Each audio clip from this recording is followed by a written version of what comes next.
Good morning from Croft. We're here for Thursday testing. So camp is set up, done one session already. There's only 3 sessions today and 3 tomorrow. We had some damp running in session 1, which was the first time for many people here. I struggled a little bit. Excuses, felt like I was bedding the brakes in a bit after I was messing around with brakes at the weekend. But kind of started picking the pace up towards the end. It was getting grippier and grippier even though the rain was coming. But as you can see now, it's blue sky, really warm but stiff breeze. So I think the track, if it's not dry already, it'll be dry very soon. Wheelie bin. Anticipating a dry session next and then potentially a wet session to finish the day with. So plenty to experiment with, but really need to make hay on this dry session coming up because that might be the most representative one for qualifying on Saturday. Check in with you later. And welcome back. We're 2 sessions in now on day 1, which means there's only 1 left. We had a wet one and we had a dry one. And there's an absolutely wicked headwind which has destroyed my gazebo, so thank you Seb for the hospitality. And we're struggling to keep the solar panel alive because there's definitely not somebody working from home in the back of that trailer right now. Second session was pretty good. Spent some time lapping with some similarly paced traffic, which is great practice. Even with the tow, probably a good second off of the lap times we were all doing in testing last week. But same for everybody, usual story. Car feels good. Pretty chilled out at the minute. Pretty satisfied with how it's going.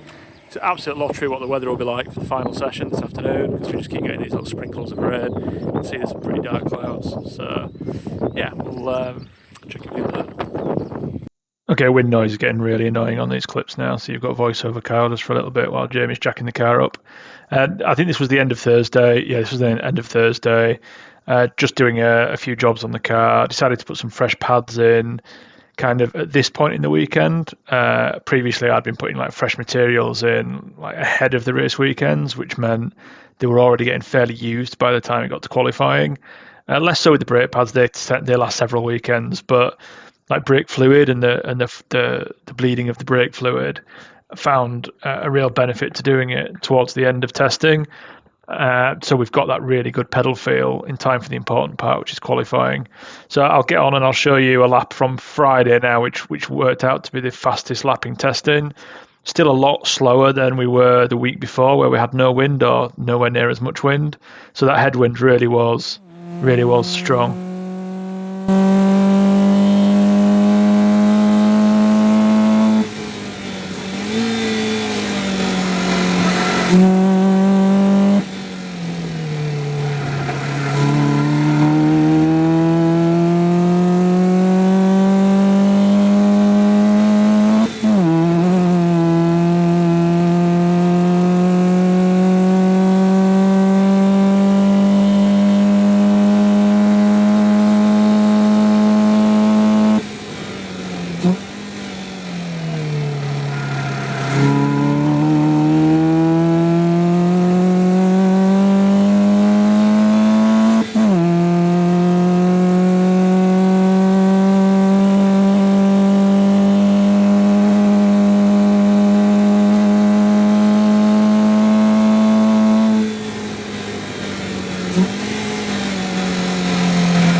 So we're going to race day, qualifying day.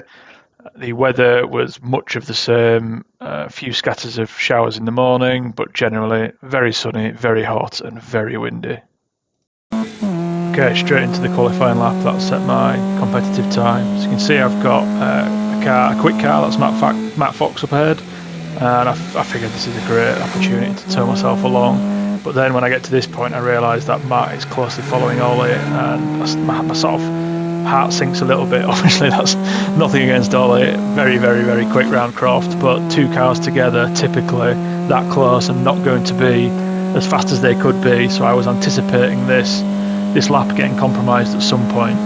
However, though, Matt does manage to get around, as you can see there at Tower, and at this point I'm thinking, okay, if Ollie's on a little bit of a slow one, maybe he'll let me by, and maybe we can get a good lap in. We really needed it because it was 12 and a half minutes into a 15-minute session, and I hadn't done better than a 39 dead at this point, which I knew wasn't going to be good enough. So coming into Barcroft, I have a little bit of a lift here on the way in, just because I know the tow's got me a few miles an hour up, and I'm going to be right on Ollie's tail going into Sunny. I just about keep the car together on Sunny in, and then at this point I see the best indicator I've ever seen in my entire life. Thank you so much for that, Ollie.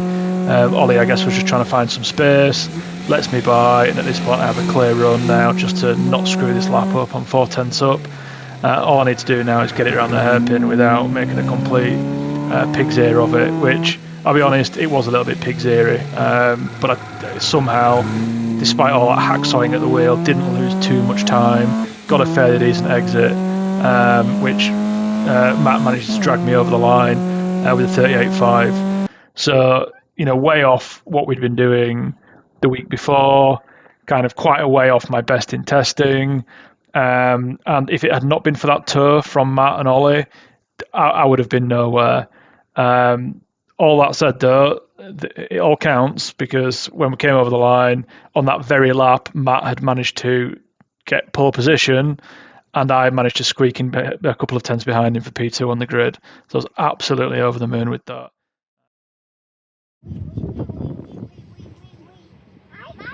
At what point does this class as team support? Yeah, when I pay him.